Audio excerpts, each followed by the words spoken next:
If you've walked with us this far, then you've done more than learn history. You've remembered who you are, through every border drawn, every lie written, and every truth buried. Allah has shown us that no empire can hide what He reveals in the heart of the believer. This is not just the end of a chapter, it is a test of reflection, because every story we study isn't only about the past, it's about where Allah needs our hearts to be now. So as we close Leopold's story, we don't just look back at what was taken, we look within, at what must be restored. When the Berlin Conference ended, Leopold II walked away with more than permission. He walked away with possession.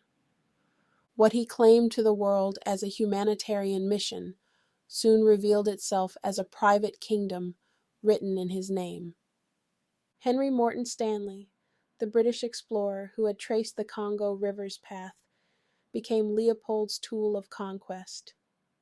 With each map he drew, a new illusion of ownership was born. Villages that had existed for centuries were marked as discoveries. Lands that already had names were renamed, and people who already had faith were suddenly labeled unreached. By 1885, through signatures and deceit, Leopold turned the Congo Basin, a territory 80 times the size of Belgium, into his own personal property. Not Belgium's, not Europe's, his. He called it the Congo Free State. But there was nothing free about it. Under the banner of charity, he built a business. Under the language of faith, he wove a lie. He promised civilization, but delivered chains. And from his palace in Brussels, he began ruling a people he would never see, in a land he would never touch, yet one that Allah had always known. Because Allah allows tyrants to rise only long enough to reveal themselves, and then, through their own greed, they fall. Between 1885 and 1908, more than 10 million Congolese perished under Leopold's rule, a number so vast it swallows imagination. Behind every statistic was a child, a mother, a prayer, a life written by Allah and erased by greed. Leopold's empire was built on quotas, rubber, ivory, obedience. Villages were forced to collect impossible amounts of rubber from wild vines deep in the forest. Men who failed were whipped with the shikot, a lash that split skin to bone. Women were taken as hostages. Those who resisted were shot. Famine followed. Disease crept through villages left empty. The fields lay barren, the rivers ran quiet, and hope turned thin as breath. Missionaries who tried to speak were silenced. The truth moved slowly, but the prophets arrived quickly. They flooded the lands in blood as they once flooded the ink on papers. Every stroke of a pen became a wound. Every shipment, every ledger, every coin carried a piece of someone's life. And yet, while the forests filled with silence, Allah still heard the whispers of the oppressed. For in His book, no life is lost without measure, and no injustice goes unseen. The cruelty of the Congo Free State did not unfold through faceless monsters. It unfolded through men who obeyed. Leopold never lifted a sword or fired a gun. He didn't have to. He built a system that made others do it for him, and called that order. His army, the force publique, became the instrument of his rule. A colonial army made up of about 19,000 African soldiers, commanded by barely 350 European officers. They were trained to be the hands of terror, to collect rubber, to guard stations, to punish the villages that refused. Some were recruited, many were forced, taken from rival tribes so they would not unite against their masters. Men were told that if they hesitated, their families would pay. So they obeyed. And with every act of obedience, the chain of guilt grew longer. Stretching from the forests of Congo, all the way to Leopold's desk in Brussels. The shikot was a brutal whip made from the dried skin of a hippopotamus. It wasn't a normal whip. It was thick, heavy, and designed to tear flesh. When struck, it could cut through skin and muscle, leaving deep, open wounds that often became infected or even fatal. Colonial officers and soldiers in the Congo Free State used it as punishment for anyone who failed to meet rubber or labor quotas. Even small offenses, like being too slow, could lead to dozens of lashes. Historical records mention that 20 lashes could leave a man unconscious, and 100 could kill him. The shikot cracked. Villages burned. Hands were severed as proof of discipline. White officers counted the corpses. Reports called them statistics, but the angels called them souls.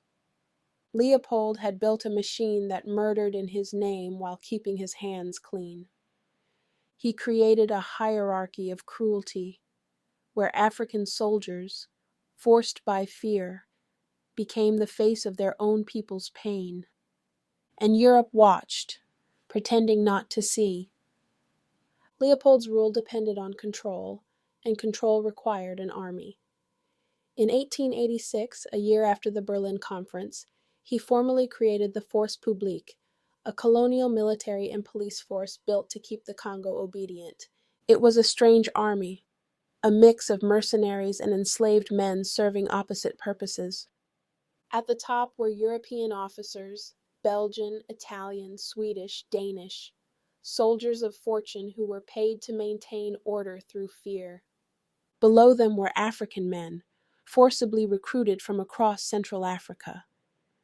Many were captured from rival tribes or distant regions, so they would have no loyalty to the villages they were ordered to punish. The training was relentless. They were taught not to think, only to obey. Any hesitation was punished by the very weapon they were taught to use, the shikot. To the world, Leopold called them protectors of civilization. But in reality, they became the enforcers of slavery, collecting rubber, burning villages, and mutilating bodies in exchange for rations and survival. It was a pyramid of power built on coercion, Europeans commanding Africans to kill Africans, and then blaming the Africans for obeying. This was how Leopold controlled a land 80 times larger than his own country, not with presence, but with pressure. And from his palace in Brussels, he watched his soldiers turn his policies into punishments, his decrees into death. From a distance, Leopold looked like a philanthropist. In reality, he was an emperor of blood disguised as a businessman. Between the 1880s and early 1900s, as the automobile and bicycle industries exploded across Europe and America, the demand for rubber soared. Congo's forests, thick with wild vines, became Leopold's private gold mine. He didn't own factories. He didn't till soil. He simply owned the people who did. Exact numbers are hard to trace because Leopold hid his profits behind charities and foundations that bore his name. But Belgian investigations after 1908 uncovered what he tried to bury. At least 70 to 100 million pounds flowed directly into his accounts, the equivalent of $3 to $4 billion today. None of it built schools in Congo. None of it healed the wounded or fed the starving. Instead, it built palaces in Brussels, museums filled with stolen ivory, and monuments praising his false humanitarian legacy. Each coin that touched his hand carried the weight of a life. Every road he paved in Belgium was built on someone's back. Every chandelier that lit his halls glowed with the cost of another village burned. He called it progress. Europe called it civilization.